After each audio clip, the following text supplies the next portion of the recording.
परमेश्वर चाहे लें, पूरा मन से परमेश्वर पर भरोसा रखें और अपनी समझ का सहारा ना लें। उन्हीं के सुमिर के सब काम करें, तब उ तोहरा खातिर सोझ रास्ता निकली है। जिंदगी की राह का यह लक्ष्य है कि आपके परमेश्वर की रास्ता में मजबूत करे और आपकी जिंदगी में मार्गदर्शन करे। कृपा करके हमारे कार्यक्रम देखें और सुनें, ताकि परमेश्वर आपकी जिंदगी का मार्गदर्शक ठहरें। प्रिय मित्र, प्रभु यीशु मसीह के नाम में प्यार भरल नमस्कार बा। परमेश्वर के वचन कहला, एने उने मत ताक, काहे कि हम तोहार परमेश्वर हई।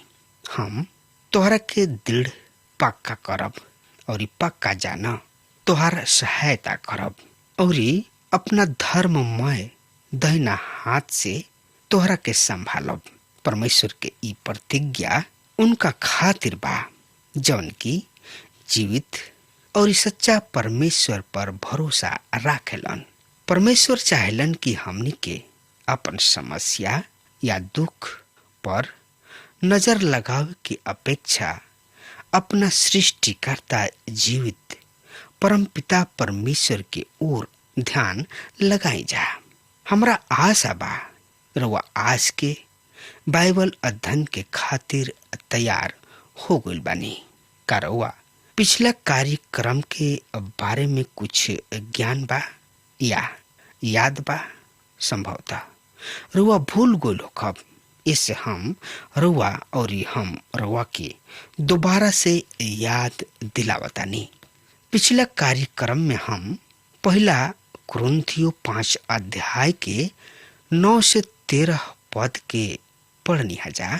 ए पद में हमनी के सिखाल गइल बा कि हमनी के कौना तरी संसार और परमेश्वर के साथ अपना जिंदगी के बितावे के चाही या बिताई जा। एगो विश्वासी जन होखला के नाते हमनी के संसार के साथ कैसन व्यवहार करे के चाही। हमनी के बतावल गइल बा कि पहला कुरिन्थियों 5 अध्याय के 11 पद में हमार कइल ई बा कि यदि केहू भाई बन के बेविचार करे, चाहे उ लालच करे, चाहे देवी देवता के पूजा करे, चाहे गारी देवे वाला होखे, चाहे दारू शराब पिए वाला होखे और चाहे बाउर और बुरा काम करे वाला होखे, त ओकरो साथ संगति मत करिहा और ऐसन आदमी के संगे खैको मत खइहा। प्रिय मित्र, ए तरी मसीह में भाई दुष्कर्म करे के ओकरा साथे संगति मत करिहा, नाही ओकरा साथे खाना खइहा, ताकि उ लजाए, ओकरा लाज लागे कि हमरा साथे केहू खाए के नइखे खात, त उ अपना आचरण व्यवहार में सुधार करे। हमनी के गांव क्षेत्र में अभी भी ए नियम के अपनावल जाला। उहवा हूँ का पानी बंद कल जाला, अर्थात सामाजिक बहिष्कार यानी कि कुजाति। चूंकि मानव एगो सामाजिक प्राणी है, उ अकेले नइखे रह सकत, उनकर विकास और प्रगति नइखे हो सकत। ऐसे विश्वासी जन के प्रगति उनकर अस्तित्व कलीसिया के भीतरी रहला से बा। हम इहो सीखनी हजा कि हमने के केवल उनके न्याय करे के चाही जो लोग कलीसिया में बाड़न। बहरी वालन के न्याय हमने के ना करे के चाही और ये सब काम परमेश्वर के ह। बहरी वालन के न्याय परमेश्वर करे हैं, पर श्रोता मित्र भाई बहन कुकर्म करे वालन के न्याय करे के बा। ओहनी के कलीसिया संस्था समाज से बहरी निकाले के बा, ओकर हुक्का पानी बंद क देवे के चाही, यानी कि एक तरी से कुजात काट देवे के चाहिए। अध्याय 6 के परिचय से लागल हमनी के ए विषय पर बातचीत करे के चाहिए कि कलीसिया में आंतरिक रिश्ता के संगे संगे विश्वासी जन के परमेश्वर तथा राष्ट्र दोनों के प्रति बहुते महत्वपूर्ण जिम्मेवारी बिया और ओकरा के बड़ा ही विश्वास जोग निभावे के बा। एगो विश्वासी के एगो बढ़िया नागरिक तथा देशभक्त होके के चाहिए। ओहनी लोग के ऐसा कार्य में शामिल ना होके के चाहिए जौन की राष्ट्र के खातिर हानिकारक बा। हम राष्ट्र और परमेश्वर दोनों के खातिर अलग अलग जिम्मेवारी बा। हमनी के अध्याय 6 में प्रेरित पौलुस एगो मसीही आदमी के विशेष जिम्मेवारी के बारे में बतावताने जौन की अपना राष्ट्र के प्रति ओकरा के पूरा करे के बा। हमार विचार बा कि ई हमनी सबके खातिर जरूरी बा।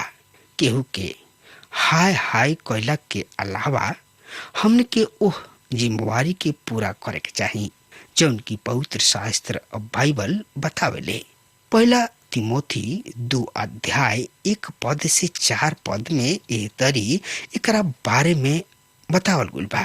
हे भाई लोग, अब हम तोहनी लोग से अपना प्रभु यीशु मसीह के आवे के और उनका किने अपना बटराए के बारे में विनती करतानी की कौनो आत्मा वचन या चिट्ठी के द्वारा जौन मान हमरो ओर से ई प्रकट करत होखे, इस समझ के कि प्रभु के दिन आगुल बा।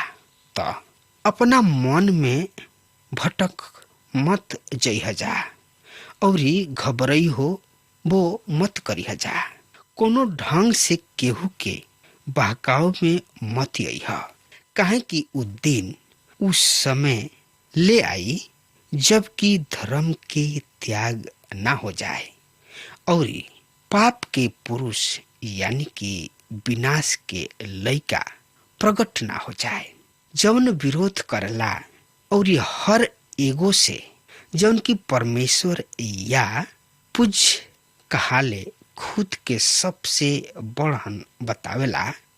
यहाँ लेकि उ परमेश्वर के मंदिर में बैठ के खुद के परमेश्वर प्रकट करेला। प्रिय मित्र, ई राष्ट्र के प्रति हमनी के क्षेत्रीय कर्तव्य ई बा कि हमनी के एगो शांतिपूर्ण कानून व्यवस्था बनाए रखे वाला समाज के निर्माण करे के चाहिए जौना से प्रशासन के स्वीकृति प्राप्त होखे। ऐसन कईल मसीह खातिर काहे जरूरी बा। दूसरा शब्द में हमनी के राष्ट्र विरोधी कार्य ना करे के चाहिए। ई ए खातिर जरूरी बा कि हमनी के प्रशासन के अधिकारी सब तक उद्धार के सुसमाचार के पहुंचा सके, काहे कि हर एगो आदमी किने उद्धार के बात पहुंचल बहुत ही जरूरी बा और हर एगो आदमी औरत के उद्धार मुक्ति मोक्ष के बहुते भी जरूरी बा और एगो मसीही आदमी खातिर एकरा से अधिक कोनो बड़ काम ना हो। मित्र, संत पौलुस एकरा बारे में रोमियो 13 अध्याय 1 से 4 पद में चर्चा यानी कि पढ़ चुकल बानी जा। हमनी के एगो बात के जरूर ध्यान में रखे के चाहिए कि कौना समय प्रेरित पौलुस कलीसिया के ई निर्देश देले।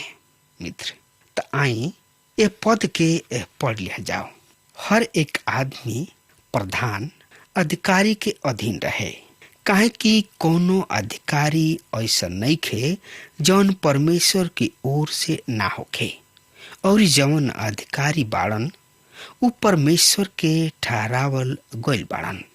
ऐसे जे केहू अधिकारी के विरोध करेला उ परमेश्वर में विधि के सामना करेला और सामना करे वाला के सजा मिली, काहे कि हाकिम निमन काम के ना बाकी बुरा काम के खातिर डर के कारण बाटे।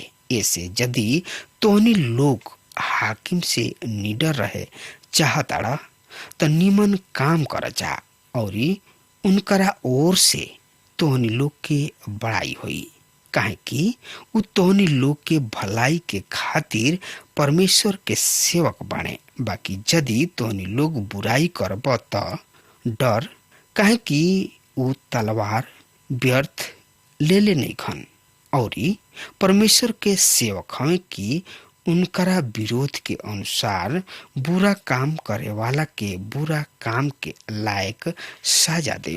प्रिय मित्र, उस समय बहुते भय और संकट के समय रहे और उस युग के राजा बहुते कठोर हत्यारा तानाशाही रहन। ओहमे बहुते राजा कलीसिया के सतावे वाला भी रहन। फिर भी तानाशाही तथा क्लेश के समय में सुसमाचार प्रचार के छूट रहे। पौलुस प्रेरित ऐसन क्रूर सरकार के प्रति मसीह के कलीसिया के ई निर्देश दिले, यदि रउआ उत्पत्ति के किताब में देखब तो रउआ पाइप की परमेश्वर खुद ही हमें जौन की राष्ट्र के नियुक्त कैलन, उहे सरकार के बनौले। उ मानव हित के लक्ष्य के खातिर, आदमी के जिंदगी के सुरक्षा के खातिर तथा मानव जाति के खातिर मृत्यु के दंड के नियम बनौले। जैसे कि उत्पत्ति 9 अध्याय के 6 पद में पढ़ी न जा। ए तरी परमेश्वर मानव के समान के बना के रखे चाहलन, पर आज हम अन्याय तथा भ्रष्टाचार के युग में रही न जा।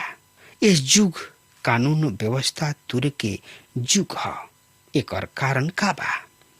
एकर कारण बा हमार कोमल नाजुक हृदय वाला दयावान न्यायाधीश हमें कलीसिया और राष्ट्र अर्थात सरकार के अलग रखे के चाहिए।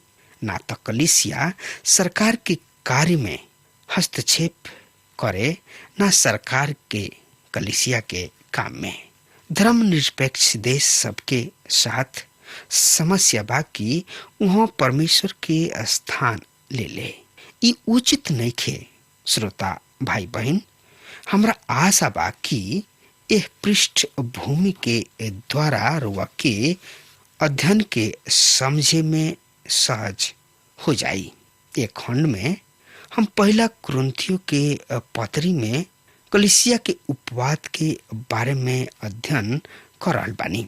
एकरा से पहले हम कलीसिया में अनैतिकता अर्थात अपवित्रता के बारे में अध्ययन करनिया जा और यह अध्याय में हम कलीसिया के सदस्य सब में मुकदमा बाजी से लागल बातन पर विचार करे के। पहला कुरिन्थियों 6 अध्याय के 1 से 11 पद में बतावल गइल बाकी अब रउआ कहब कि ई कथन तो बड़ा ही विचित्र बा। यहाँ यह पद के उचित व्याख्या के आवश्यकता बा। सबसे पहले बात यानी कि पहला बात, संत पौलुस ई नैखन कह रहल कि एगो मसीही आदमी अर्थात एगो विश्वासी जन अदालत में ना जाए। यदि मसीही जन अदालत में ना जाई और कानून व्यवस्था के लाभ ना उठाई तो ऊ अविश्वासी लोगन के द्वारा बहुते हानि उठावे के पड़ी। एगो देश के नागरिक के नाते राउर पूरा अधिकार बा, पूरा हक बा कि देश के कानून व्यवस्था के लाभ उठावे के। पर संत पौलुस यहाँ बतावताने कि एगो विश्वासी के मसीही के दूसरा मसीही के विरुद्ध अदालत तथा कोर्ट कचहरी में ना जाए के चाहिए। विश्वासी जन के आपस के झगड़ा लड़ाई कोर्ट कचहरी में ना जाए के चाहिए। ये सब झगड़ा लड़ाई आपस में सुलह सपाटा कर लेवे के चाहिए। प्रिय मित्र, आज यही सब बात के कलीसिया उपेक्षा कर रहल बिया। हर एगो बात, हर एगो छोट मोट झगड़ा सीधे संसारिक कोर्ट कचहरी में पहुंच जाला। प्रिय भाई बहन, अब रुआ पूछब कि विश्वासी सब के आपस में के झगड़ा कोर्ट कचहरी में काहे ना जाए के चाही। प्रिय मित्र, विश्वासी सब के झगड़ा विश्वासी ही निपटई हैं। संत पौलुस एकर 3 गो कारण बतावेलन। पहिल का कारण, पद 2, पवित्र जन अर्थात विश्वासी जन संसार के न्याय करिए। प्रिय भाई बहन, यदि रउआ मसीह यीशु में बानी तो रउआ एक दिन जरूर ही मसीह के साथ यह पृथ्वी पर राज करब। ई उज्जर महासिंहासन के न्याय ना ह, जबकि अविश्वासी जन न्याय के खातिर मसीह के सामने हाजिर हुई हैं। हम विश्वास करतानी कि पवित्र जन संसार के न्याय करी हैं। एगो पुष्टि करेले मत्ती 19:28 में और प्रकाशित वाक्य 20:4, दूसरा तिमोथियुस 2 अध्याय के 12 पद में हमनी के बतावेले कि यदि हमनी के धीरज से सही जा तो उनका साथ राज भी करब जा। यदि हमनी के उनकर इनकार भी करब जा तो उहो हमनी के इनकार कर दी हैं। दूसर का कारण, पद 3 में, का तू नइख जानत कि हमनी के स्वर्गदूत लोग के न्याय करब जा, तो का दुनिया के लोग के बात के फैसला ना करी। प्रिय मित्र, पवित्र जन स्वर्गदूतन के न्याय करी हैं। प्रेरित पौलुस यहाँ कुछ शब्द के श्रृंखला के प्रयोग कर रहल बने। का तू नहीं खजानत, एकर मतलब बा कि उ सही में नहीं खन जानत। ई बात सही में हमरा समझ से बहर के बात बा कि पवित्र जन स्वर्गदूत के न्याय करी हैं। हाँ, हम तो ई जरूर जानतानी कि परमेश्वर मनुष्य के स्वर्गदूत से तनकी सा निम्न बनौले, पर मसीह के प्रायश्चित द्वारा पाप से मुक्ति मिल गईला के कारण मनुष्य स्वर्गदूत से उच्च स्थान पर पहुंच गई। ऊ परमेश्वर के संगति में पहुंच गई। हम इहो जानतानी कि परमेश्वर खुद मनुष्य के पाप में गिर जाए दिहले, ऊ रोक ले बिना।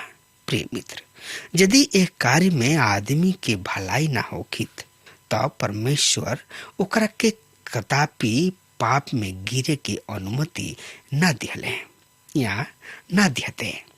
ओह पतन के फर ई भइल कि मनुष्य स्वर्गदूतन से भी ऊंचा उठा दिहल गईल।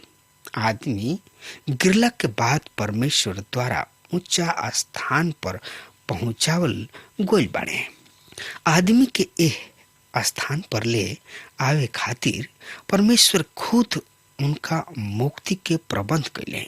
पवित्र जन स्वर्गदूतन के न्याय करी हैं। सही में ई कथन आज काल भी हमनी के समझ से बहरी के बात बा, पर हम ये बात पर संपूर्ण मन से विश्वास करतानी।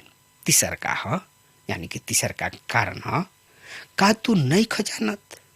एकरा में हम पद 9 और 10 में पढ़ रहल बानी, परमेश्वर के राज्य में अधर्म के कोनो स्थान ना होई। प्रिय मित्र, ध्यान दी, कोनो संसारिक न्यायाधीश या न्यायालय आत्मिक वातन के निर्णय लेवे के युग नहीं खे, काहे कि वो आत्मिक सिद्धांतन के ना समझलन। संसारिक न्यायाधीश अपना किताबन में नियम सब के जानेलन, पर वो आत्मिक निर्णय के बारे में कोनो जानकारी ना रखेलन। आत्मिक बात के फैसला के खातिर आत्मिक समझ के बहुत जरूरी होला। हमरा आशा बा कि विश्वासी के अपना झगड़न के दूसरा विश्वासी के पाप काहे ले जाए के चाहिए और उहे आपस के झगड़ा लड़ाई कोर्ट कचहरी में काहे ना ले जाए के चाहिए। 11 पद बताओ था कि हमनी के ऊपर परमेश्वर अपना दया के दर्शौले बाड़े, ऐसे हमनी के आपस में एक दूसरा के साथ दया के दर्शावे के चाहिए। विश्वासी जन परमेश्वर के आत्मा के द्वारा धोवल गइल बाड़े, ऐसे हमनी के कोर्ट कचहरी के अपेक्षा भाई बहन पर भरोसा रखे के चाहिए। अविश्वासी के अपेक्षा विश्वासी भाई बहन पर विश्वास करे के चाहिए। मित्र, अब हमारे समय खत्म हो रहा बा, तब तक खातिर हमरा के रुआ आज्ञा दही। परमेश्वर रुआ के बहुते बहुते आशीष देस। आमीन। हमके विश्वास बा कि ई कार्यक्रम आप सब खातिर फायदेमंद सिद्ध भइल हुई। हम चाहतनी कि आप सब आपन आपन आशीष हमरों से बांटी। अगर आप सबके लगे बाइबल से चाहे आपकी निजी जिंदगी से क्यों सवाल होके, चाहे क्यों समस्या खातिर प्रार्थना करावे चाहतनी, तो हमारी फोन नंबर पर जरूर संपर्क करें। परमेश्वर आप सबके बहुत आशीष प्रदान करें और आज का दिन आप खातिर सुखद बनावे।